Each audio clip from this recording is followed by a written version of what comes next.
Assalamualaikum warahmatullahi wabarakatuh. Halo sahabat belajar semuanya. Berjumpa kembali dengan saya yang tentunya ingin berbagi kembali tentang masalah analisis. Namun demikian, tidak seperti aplikasi analisis yang sebelumnya, tetapi sekarang adalah menggunakan analisis yang lebih lengkap sampai pada destruktor. Adapun analisis ini diambil dari Google Form dan di-download dari spreadsheet-nya. Nah, oleh karena itu, mari kita pelajari. Inti dari analisis ini adalah tentang analisis soal secara kuantitatif. Nah, sahabat belajar semuanya, analisis kuantitatif bertujuan untuk mengetahui karakteristik butir soal terkait dengan reliabilitas, yaitu untuk menunjukkan konsistensi tes dalam mengukur. Jadi apakah soalnya itu konsisten atau tidak. Nah, ini menggunakan rumus KR20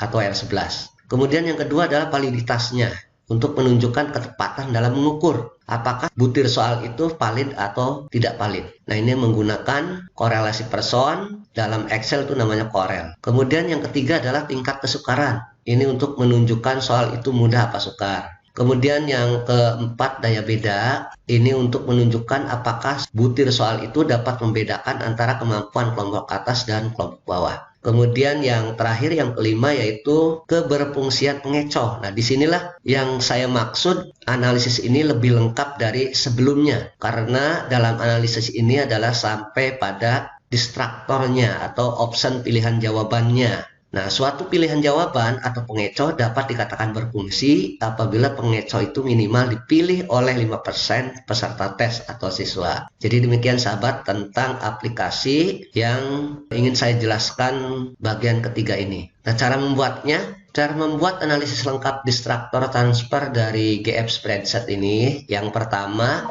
buat soal GF dengan pilihan jawaban siswanya, optionnya A, B, C, D. Naskah soal sebaiknya berimbang, yaitu soal berkategori sukar sebanyak 25%, kategori sedang 50%, dan kategori mudah 25%. Jadi saya ingatkan bahwa di sini analisis ini untuk menunjukkan karakteristik dari butir soal yang kita buat. Jadi usahakan komposisinya seperti ini. Jadi kita buat soal GF-nya dengan menggunakan option, jawaban pilihannya, siswa itu dengan A, B, C, D. Nah, di sini soal yang saya buat yang pertama adalah nomor absen dulu, kemudian nama lengkap, kemudian kelas.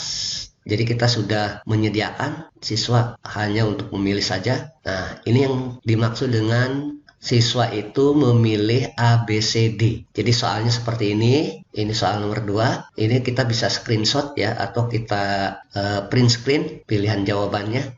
Nah, seperti ini. Kemudian yang kedua, buat kunci jawaban dengan menjawab GF dan ketik nomor absen 1 biar kunci terletak di atas. Nah, ini kita buat kunci jawabannya.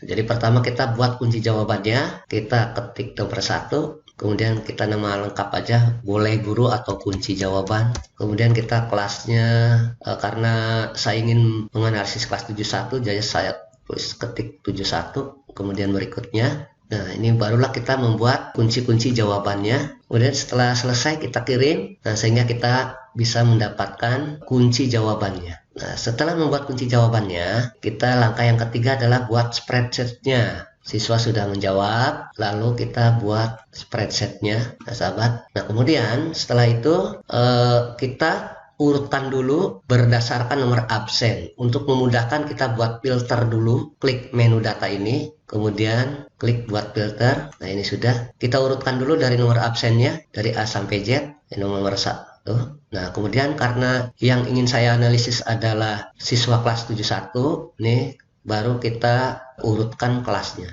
Nah, ini sahabat. Nah, ini sudah berurutan. Kemudian ini kunci jawaban yang sudah kita buat tadi. Lalu kita download. Nah, ini sudah selesai downloadannya. Baru kita klik panah bawah ini, show in folder. Kemudian kita buka. Sudah kita download berbentuk Excel. Lalu kita buka aplikasinya. Nah, setelah membuat spreadsheet-nya, jangan lupa yang keempat, urutkan nomor absennya, lalu urutkan kelasnya. Kemudian langkah yang kelima, download analisis spreadsheet-nya. Setelah kita download, baru kita copy paste option kunci jawaban dan option jawaban siswa ke aplikasi. Ini aplikasinya sudah terbuka. Di sini ada bagian covernya, kemudian ada bagian proses spreadsheet. Nanti ini untuk mengcopy paste dari spreadsheet. Kemudian ini prosesnya. Dan ini prosesnya di sini ada analisis distraktornya. Jadi berapa persentase pilihan jawaban ABCD-nya itu dipilih oleh siswa. Kemudian rehabilitasnya, konsistensi soal itu, kemudian validitas, kevalidan dari soalnya, kemudian tingkat kesukarannya, apakah soal itu mudah atau sukar, kemudian ini daya bedanya. Untuk membuat daya beda ini kita ambil kira-kira 27% kelompok atas dan 27% kelompok bawah. Kemudian ini analisis butir soalnya. Nah, ini yang saya maksud tentang distraktornya, apakah pilihan jawaban itu diterima atau direvisi atau ditolak. Kemudian ini ada analisis ulangannya. Kemudian ada program tindak lanjut dan ada daftar hadir. Nah, baik sahabat, kita mulai dari proses spreadsheet-nya. Jadi spreadsheet yang sudah kita download ini sebaiknya kita kuncinya taruh di bagian atas. Kita copy, kemudian kita insert. Nah, ini yang di bawahnya ini kita hapus saja, kita delete. Langkah selanjutnya kita akan mengisi bagian proses spreadsheet-nya. Nah, kita pertama copy paste dulu nomor absen dan nama siswa. Kita lihat di spreadsheet-nya, kita blok dulu nomor absen siswa dengan nama siswanya yang kelas 71. Kemudian klik copy. Kita pindahkan, kita pastekan di bagian nomor absen, klik kanan, paste special value, atau dari sini juga bisa special value. Kemudian setelah nama, kita copy paste kunci jawabannya dari spreadsheet. Ini kunci jawabannya nomor 1, kita blok sampai nomor terakhir, kita klik copy, kemudian pastekan di kunci jawaban warna merah muda. Berarti di sini klik kanan, paste special value. Lalu untuk skornya bagian yang warna hijau. Ini kita ketik aja skornya. Kemudian selanjutnya jawaban-jawaban siswanya.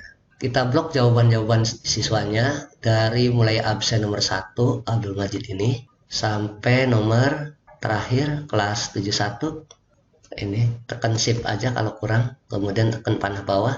Nah, ini sudah sampai yang terakhir, baru kita klik copy, kita masukkan ke aplikasinya di bagian nomor 1 dulu, kemudian klik kanan paste special value.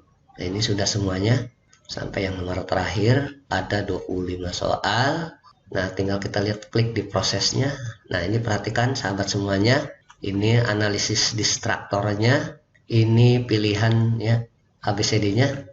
Nah, ini tinggal bisa kita lihat yang A untuk nomor butir soal nomor 1, untuk yang A dijawab 10%. Kemudian yang B ada 8%. Berarti ini sudah lebih dari 5%. Kemudian yang C kurang dari 5% karena dijawab 3%. Kemudian kunci jawabannya di sini D. Ini ada 70% dan seterusnya. Nah, kemudian ini rehabilitasnya sudah ada. Berarti ini reliable. Kemudian ini validitasnya valid ya. Kemudian ini ada yang tidak valid. Kemudian ini tingkat kesukarannya. Nah, ini mudah ini direvisi. R ini berarti direvisi. Sedang ini diterima. Nah, kemudian daya bedanya ini kelompok atas, kemudian ini kelompok bawah. Kemudian ini hasil perhitungan antara kelompok atas dan bawah. Daya pembedanya rata-rata hampir baik. Oh, ini ada yang tidak baik, ini untuk soal nomor 20 ya. Nanti kita bisa lihat di analisis butir soalnya. Nah, ini adalah analisis butir soalnya. Untuk nomor 1 ini soalnya valid, nomor 2 valid. Kemudian daya pembedanya dapat membedakan. Kemudian tingkat kesukarannya 0,79, dia anggap soal mudah. Kemudian distraktornya 8% ini diterima. Ini yang C tadi 3%, ini harus direvisi karena kurang dari 5%. Nah, kemudian efektif optionnya itu baik. Daya serapnya 79,49, soal ini baik, berarti soal ini bisa digunakan. Kecuali tadi pilihan jawaban yang C ini tidak berfungsi. Nomor 20 ini soalnya tidak valid, tapi dapat membedakan.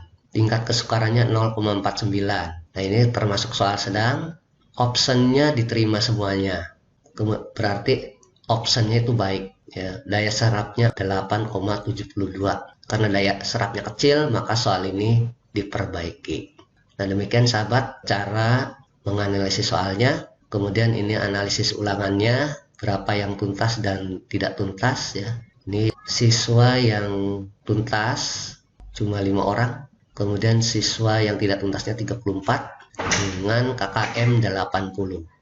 Kemudian ini bagian program tindak lanjut, jumlah siswa yang ikut ada 39 siswa, kemudian jumlah siswa yang telah tuntas belajar cuma 5 orang, jadi 13% dari 39 dengan KKM 80. Kalau misalnya kita rubah KKM-nya, menjadi 75, kita klasikalnya misalnya kita 72.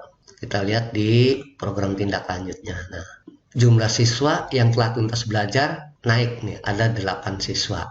Jadi 21% tindak lanjut dengan pengayaan jika KKM-nya 75. Kemudian jumlah siswa yang belum tuntas belajar itu 31 siswa. Jadi ada 79% yang mengikuti tindak lanjut dengan remedial. Kemudian untuk peserta yang melakukan perbaikan itu nomor absen 1, 3, 4, 5, 6, 7, 8, 9, 10, 11 dan seterusnya. Kemudian secara klasikal dengan KKM 72 ini tetap tidak tuntas atau belum tuntas. Karena yang tidak tuntasnya 79%, lebih besar yang nggak tuntasnya. Kemudian jumlah siswa yang perbaikan ada 31 siswa. Jadi tadi kesimpulannya berarti dianggap belum tuntas siswanya. Kemudian soal yang perlu pembahasan ulang itu soal nomor 5, 6, 7, 8, 9, 11. Kemudian ini adalah nama-nama siswa yang melakukan perbaikan. Ya, ini terlalu banyak jumlahnya. Kemudian ini yang pengayaan. Demikian sahabat cara menganalisis soal secara lengkap dari Google Form atau spreadsheet-nya sampai pada distraktor. Nah, jadi kita bisa mengevaluasi soal-soal tersebut. Terima kasih atas perhatiannya. Wassalamualaikum warahmatullahi wabarakatuh.